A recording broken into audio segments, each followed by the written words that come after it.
Before I begin the video, I will remind you to please click like if you like my content and subscribe to our channel, tell a friend, and more importantly, go to our website and send us your email address to become a VIP that we can send you announcements and VIP benefits that we'll think of as we go along. So thank you very much, and let's go on.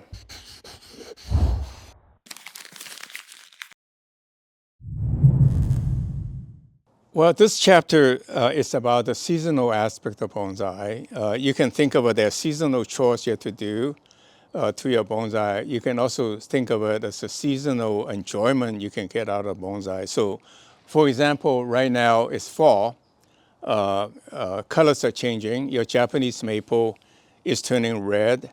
Your Salcova is turning brown and yellow. And so you can enjoy that. And then soon follow that, all the leaves will fall out, and you enjoy the silhouette of the bonsai trees throughout the summer. So let me go back chronologically, talk about what you have to do in the springtime. Springtime, the tree is coming to life, and it's starting to shoot out. The buds start to fill out, and then start to burst into branching. And they grow fairly rapidly. In March, April, in a warm, hot spring day, they can literally grow 6 inches. So in a month, they can be a couple inches tall, make a bonsai quite out of shape. What I prefer to do is let the tree grow, because the photosynthesis allows the nutrient to feed the tree as well as to take the fertilizer and make the whole tree grow faster.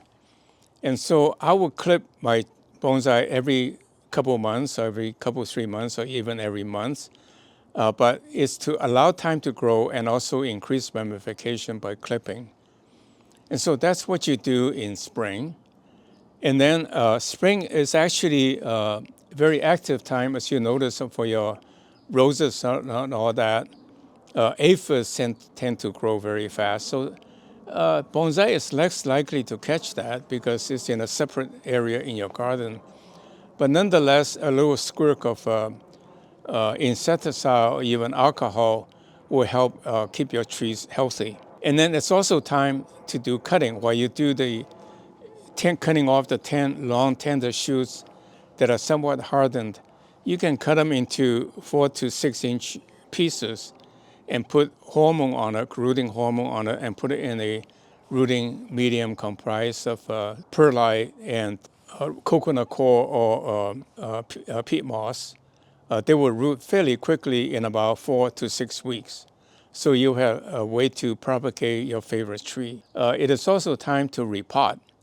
Early on, we did the repotting video elsewhere here, but it's a way to optimize the display of your tree by reshaping it, by reorienting it, by making it more straight, more turning, to optimize the design, create maybe oftentimes a whole different front.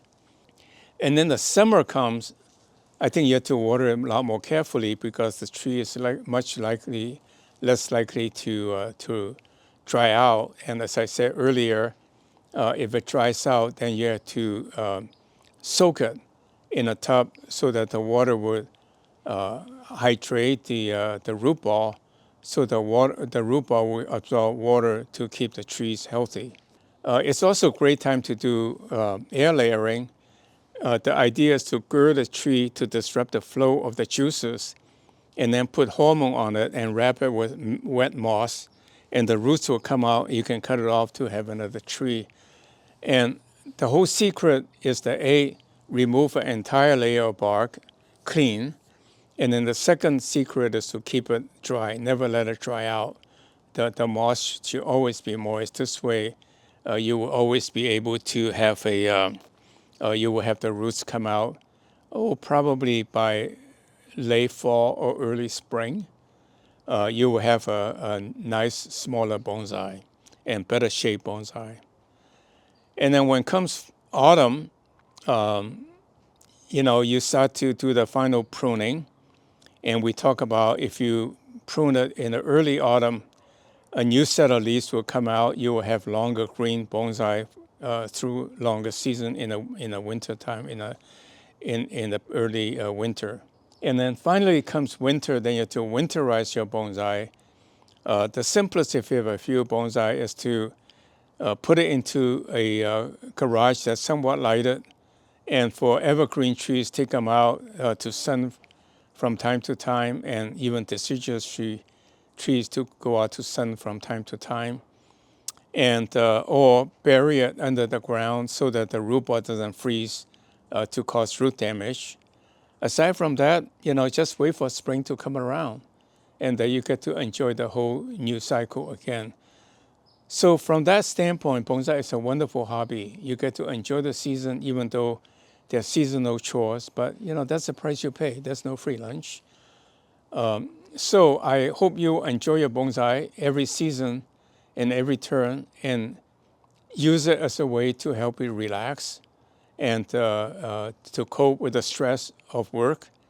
And so please enjoy your bonsai and enjoy your day. And I hope to see you guys again. Well, thank you very much for watching today's video. Subscribe to our channel and tell a friend. And most importantly, go to our website and sign up to become our VIP so that we can send you announcements of special considerations. Thank you very much. See you next week.